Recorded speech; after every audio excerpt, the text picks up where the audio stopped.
Tonight we're going to discuss a mystery that almost functions like a shorthand for an entire genre. The Roswell incident is the classic American crashed UFO story. A strange debris recovery in July 1947 near Roswell, New Mexico, followed by a U.S. Army statement that seemed to confirm a flying disc, and then a rapid reversal to a mundane explanation. That whiplash is the hook, and it's why Roswell stays unsolved in the popular imagination, even when official conclusions point to prosaic causes. In the historical record closest to the event, the story begins with debris found out on a ranch. The rancher most tied to those first reports is W. Mac Brazel, who took what he'd found to local law enforcement.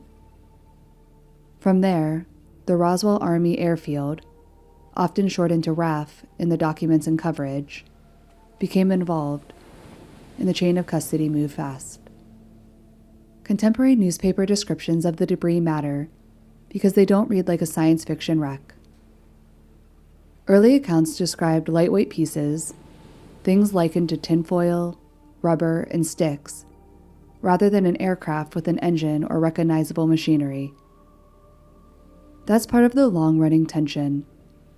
The physical descriptions sound ordinary, but the official language, briefly, did not. On July 8, 1947, the Roswell Daily Record ran the now famous headline claiming the RAF had captured a flying saucer on a ranch in the Roswell region, and that it had been flown to higher headquarters.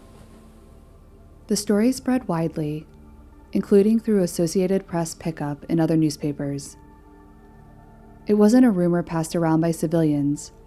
It was treated like an official announcement, and that announcement is often attributed to a press release connected to the base's public information officer, Walter Haut, reproduced later in summary histories, opening with the line that many rumors regarding the flying disc became a reality. In a single paragraph, it essentially created the modern template for UFO cover-up storytelling. The military acknowledges something sensational, the public reacts, and then the story changes.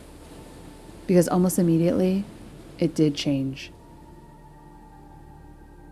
After a press conference, the narrative shifted to a weather balloon and radar target explanation. Photos of officers posing with recovered material became iconic, used by skeptics to argue the debris was exactly what it looked like, and used by believers to argue the real debris must have been swapped before the cameras arrived. In practical terms, news interest died down quickly in 1947. But culturally, the seed had been planted. If the military could say flying disc on day 1 and balloon on day 2, then suspicion could live forever in the gap between those statements. Decades later, official explanations became much more detailed. The U.S. Air Force's main conclusion, and later investigations, connected the debris to Project Mogul, a then-secret balloon program associated with detecting Soviet nuclear tests. That detail is important because it provides a motive for confusion and secrecy that doesn't require extraterrestrials. If a classified Cold War surveillance effort crashed and scattered odd-looking components, you can get a chain reaction: strange debris, rushed statements, and a strong incentive to downplay what the public is seeing. Another major official explanation addressed the alien bodies stories that became attached to Roswell over time. In the Air Force's 1997 case-closed framing, some later witness memories were argued to align with the recovery and use of anthropomorphic test dummies in other contexts, plus the kind of transport procedures, bags, handling, that could be misremembered and reinterpreted years later. Whether a person finds that persuasive or not, the Air Force position tried to account not just for debris, but for why certain vivid body claims became part of the folklore.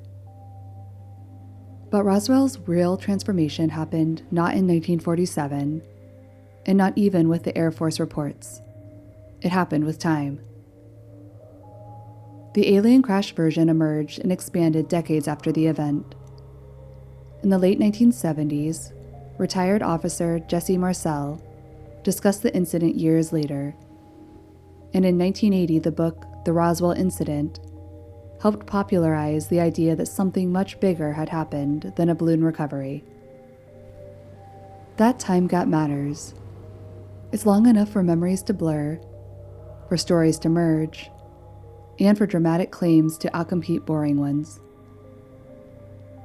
Skeptical writers have described this pattern as a kind of myth-building engine, sometimes called a Roswellian syndrome. The idea is simple. An incident happens, gets debunked or explained at the time, then survives as an underground rumor, and later reemerges larger than ever through exaggeration, faulty memory, and occasional hoaxes. Roswell is almost a textbook example because it has both the original headline and the later cultural boom. Media played a huge role in scaling that boom. Roswell-themed segments aired on Unsolved Mysteries in 1989 and 1994, bringing the story into mass living rooms and encouraging new witness narratives to Fiction did the same thing in a different way. A 1994 telefilm titled Roswell, reviewed by Variety, presented a narrative including strangely shaped bodies and an enduring pall of secrecy, illustrating how based-on-events dramatization can make speculative elements feel like plausible history. Once that ecosystem exists, it attracts additional evidence, including hoax material. Roswell discourse became entangled with forged documents lore like MJ-12, muddying standards of proof by creating paper trails that sound official until they collapse under scrutiny. At that point, the conversation isn't only about what happened in a New Mexico field. It becomes a permanent argument about trust, secrecy, and who gets to define reality. And Roswell isn't just a debate anymore, it's an identity. NPR has described Roswell as a kind of UFO capital with alien branding, attractions, and tourism woven into the town's image. Public belief also keeps the story fertile. A Gallup poll in 2021 found a substantial share of Americans believe at least some UFO sightings are alien spacecraft. In that cultural climate, Roswell remains the flagship example, whether someone brings it up to argue proof or to argue myth. Historically, official investigations conclude balloon-related causes, Project Mogul, plus later explanations for body stories.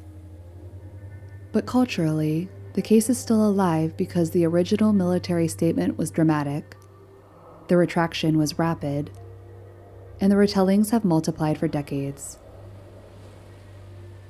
Roswell may not be unsolved in the filing cabinet sense, but in the public imagination, it's still the place where the truth is always just out of frame.